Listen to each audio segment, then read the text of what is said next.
नमस्कार good morning Odisha. आज नवेम्बर 27 तारिख बुधवार 2024। आसतु नजर पकई नवा देश विदेश किसी बछा बछा गुरुत्वपूर्ण खबर उपरे। तेज तागुरी जदि वीडियो को लाइक करना वीडियो को लाइक करूँ, शेयर करूँ, कमेंट करूँ।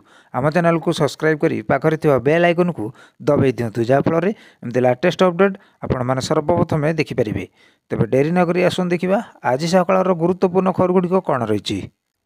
आज प्रथम खबर 29 भुवनेश्वर में डीजीपी सम्मेलन। ओडिशा रे 3 दिन रहिबे मोदी, अमित शाह और अजित डोभाल भी सामिल हेबे। सूचना अनुसार प्रथम थर पर ओडिशा रे हेबो डीजीपी सम्मेलन। आसंता 29 रु 31 तारिख पर्यंत भुवनेश्वर में चलिबो। सम्मेलन में प्रधानमंत्री नरेंद्र मोदी जोगदेवे। एथिपाई से 3 दिन ओडिशा रे रहिबे। स्वराष्ट्र मंत्री अमित शाह और जातीय सुरक्षा परामर्शदाता अजित डोभाल मध्य सामिल हेबे। लोकसभा भवन में अनुष्ठित होगा यह सम्मेलन में आतंकवाद मुकाबिला, माओवादी, साइबर क्राइम, टेक्नोलोजी, जेल संस्कार और आभ्यंतरीण सुरक्षा प्रसंग उपर आलोचना होब बोली जनापड़ी। परवर्ती खबर गोपबंधु जन आरोग्य योजना 644 कोटी व्यय बराद। सूचना अनुसार मुख्यमंत्री मंगलवार विधानसभा 2024-25 आर्थिक वर्षर अतिरिक्त बजेट उपस्थापन कर मोट 12,156 कोटी टंकार व्यय बराद करा जायछि। स्वास्थ्य क्षेत्र में गोपबंधु जन आरोग्य योजना 644 कोटी टंका व्यवस्था करा जायछि। सेही भली मेडिकल कॉलेज हॉस्पिटल 5 कोटी टंका व्यय बराद करा जायछि। स्वास्थ्य सचेतनता संवर्धीय सूचना, शिक्षा और जोगाजोग 10 कोटी टंका व्यवस्था करा जायछि। औषधीय उद्भिद मिशन समेत आयुष संपर्कित जातीय मिशन 20 कोटी टंका व्यवस्था करा जायछि। राज्य भाग जातीय स्वास्थ्य मिशन एनएचएम 1,056 कोटी टंका व्यवस्था करा जायछि। औषध किणवा 22 कोटी टंका व्यवस्था करा जायछि। परवर्ती खबर भुवनेश्वर रे प्रधानमंत्री का रोड शो, दलीय कर्मी को देवे मंत्र। सूचना अनुसार प्रधानमंत्री नरेंद्र मोदी पुणी थे भुवनेश्वर रोड शो करेंगे। आसंता 29 तारिख में यही भव्य रोड शो भुवनेश्वर स्थित विजु पट्टनायक अंतर्जातीय विमानबंदर ठारू राजभवन पर्यंत आयोजन हेबो। भारतीय जनता पार्टी बीजेपी राज्य सभापति मनमोहन सामल गणमाध्यम को यही सूचना देइछन्ति। परवर्ती खबर पाकिस्तान में तीव्र होउछि आंदोलन, सेना जारी कला शूट आउट साइट ऑर्डर। सूचना अनुसार पाकिस्तान में अशांति वृद्धि पाई। इमरान खान को समर्थन में आरंभ होइतिबा आंदोलन यह हिंसार रूप नहीं।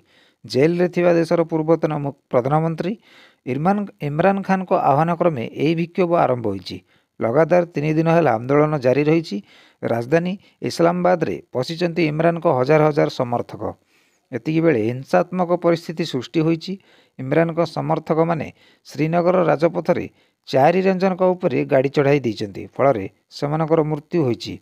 एपर्यंत 4 जन रेंजर और 2 जन पुलिस अधिकारी प्राण हराइछन्ति।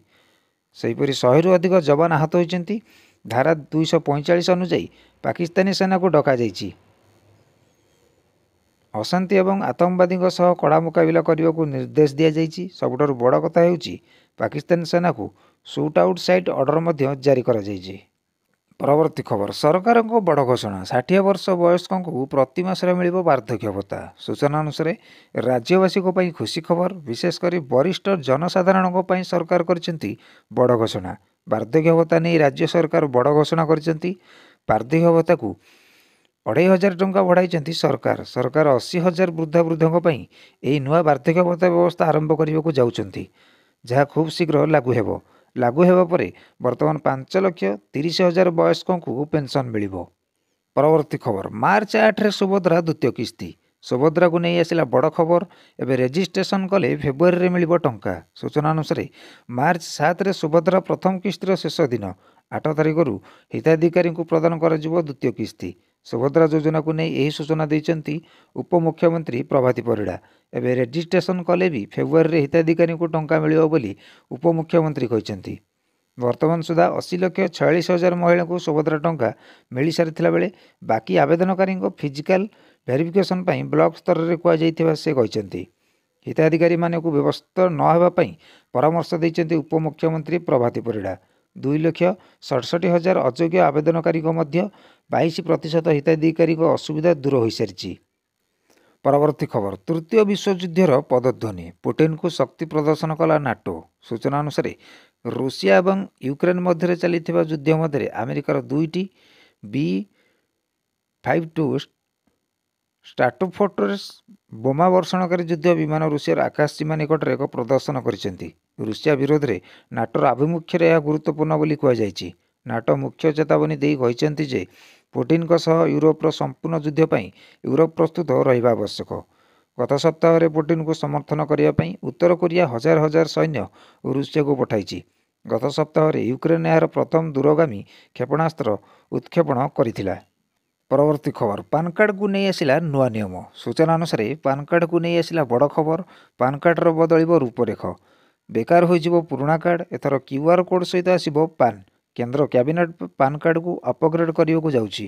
ଏନେଇ ସୋମବାର ପାନ୍ 2.0କୁ ମଞ୍ଜୁରୀ ମିଳିଛି। ଏଥିପାଇଁ 1435 କୋଟି ଟଙ୍କା ବ୍ୟୟବରାଦ ହୋଇଛି। ନୂଆ ପାନ୍ କାର୍ଡ଼ QR କୋଡ଼୍ ସହିତ ଆସିବ ବୋଲି କେନ୍ଦ୍ରମନ୍ତ୍ରୀ ଅଶ୍ୱିନୀ ବୈଷ୍ଣବ ସୂଚନା ଦେଇଛନ୍ତି। ପାନ୍ 2.0 ପ୍ରୋଜେକ୍ଟରେ ସମସ୍ତ ପାନ୍ କାର୍ଡ଼ ଅଧିକାରୀଙ୍କୁ ମିଳିବ ନୂଆ କାର୍ଡ଼। ଏଥିରେ କୌଣସି ପ୍ରକାର ପରିବର୍ତ୍ତନ କିମ୍ବା ନୂଆ କାର୍ଡ଼ ପାଇଁ ଆବେଦନ କରିବାର ଆବଶ୍ୟକତା ପଡ଼ିବ ନାହିଁ। କେନ୍ଦ୍ର ସରକାରଙ୍କ ନିଷ୍ପତ୍ତି ଅନୁସାରେ ଏବେ ଲୋକେ ସେମାନଙ୍କର ପୁରୁଣା ପାନ୍ କାର୍ଡ଼କୁ ମାଗଣାରେ ନୂଆ କାର୍ଡ଼ରେ ଅପଗ୍ରେଡ୍ କରିପାରିବେ।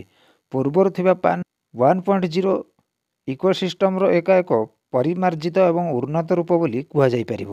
ପରବର୍ତ୍ତୀ ଖବର, ବେଙ୍ଗଲ ଉପକୂଳ ମୁହାଁ 80 କିମି ବେଗରେ ପବନ ସହ ପ୍ରବଳ ବର୍ଷା ପୂର୍ବାନୁମାନ। ସୂଚନା ଅନୁସାରେ ଦେଶର ପାଣିପାଗ ଦ୍ରୁତ ଗତିରେ ବଦଳୁଛି। ଅନେକ ରାଜ୍ୟରେ ଘନ କୁହୁଡ଼ି ସହିତ ଶୀତ ପହଞ୍ଚିଥିଲା ବେଳେ କେତେକ ରାଜ୍ୟ ପାଇଁ ବାତ୍ୟା ନେଇ ସତର୍କ ସୂଚନା ଜାରି କରାଯାଇଛି। ବାତ୍ୟା ଯୋଗୁଁ ପ୍ରବଳ ପବନ ଅନେକ ଅଞ୍ଚଳରେ ବିପଦ ସୃଷ୍ଟି କରିପାରେ ବୋଲି ପାଣିପାଗ ବିଭାଗ ପକ୍ଷରୁ ପୂର୍ବାନୁମାନ କରାଯାଇଛି। ଆସନ୍ତା 24 ଘଣ୍ଟା ମଧ୍ୟରେ ବଙ୍ଗୋପସାଗରରେ ହୋଇଥିବା ବାତ୍ୟା ଘନୀଭୂତ ହୋଇ ଘୂର୍ଣ୍ଣିବଳୟରେ ପରିଣତ ହେବାର ସମ୍ଭାବନା ରହିଛି। ଦକ୍ଷିଣ ପଶ୍ଚିମ ବଙ୍ଗୋପସାଗରରେ ଥିବା ଚାପ କ୍ଷେତ୍ର ଗଭୀର ଚାପରେ ପରିଣତ ହୋଇଛି। ନଭେମ୍ବର 27ରେ ଏହା ଏକ ଘୂର୍ଣ୍ଣିବଳୟ ଝଡ଼ରେ ପରିଣତ ହେବ। ଏହି ସାଇକ୍ଲୋନିକ୍ ଝଡ଼ର ନାମ ସାଇକ୍ଲୋନ୍ ପେଙ୍ଗଲ ରଖାଯାଇଛି। ଆସନ୍ତା 2 ଦିନ ମଧ୍ୟରେ ଏହା ଶ୍ରୀଲଙ୍କା ଉପକୂଳ ଦେଇ ତାମିଲନାଡୁ ଉପକୂଳ ଆଡ଼କୁ ଉତ୍ତର ପଶ୍ଚିମ ଦିଗକୁ ଗତି କରିବ ଏବଂ ଉପକୂଳବର୍ତ୍ତୀ ରାଜ୍ୟଗୁଡ଼ିକରେ ପ୍ରବଳ ବର୍ଷା ହେବ। ନଭେମ୍ବର 29ରୁ ପଶ୍ଚିମ ହିମାଳୟ ଅଞ୍ଚଳରେ ଏହା ନୂଆ ପାଶ୍ଚାତ୍ୟ ଚାପ କ୍ଷେତ୍ର ସୃଷ୍ଟି ହେବାର ସମ୍ଭାବନା ରହିଛି। ଏବେ ସମ୍ପୂର୍ଣ୍ଣ ଖବରଗୁଡ଼ିକ ଆପଣମାନଙ୍କୁ କିପରି ଲାଗିଲା କମେଣ୍ଟ ବକ୍ସରେ ଆପଣଙ୍କର ମତାମତ ଦିଅନ୍ତୁ। ଆମ ଚ୍ୟାନେଲକୁ ସବସ୍କ୍ରାଇବ୍ କରି ପାଖରେ ଥିବା ବେଲ୍ ଆଇକନ୍କୁ ଦବାଇ ଦିଅନ୍ତୁ, ଯାହାଫଳରେ ଏମିତି ଲାଟେଷ୍ଟ ଅପଡେଟ୍ ଆପଣମାନେ ସର୍ବପ୍ରଥମେ ଦେଖିପାରିବେ।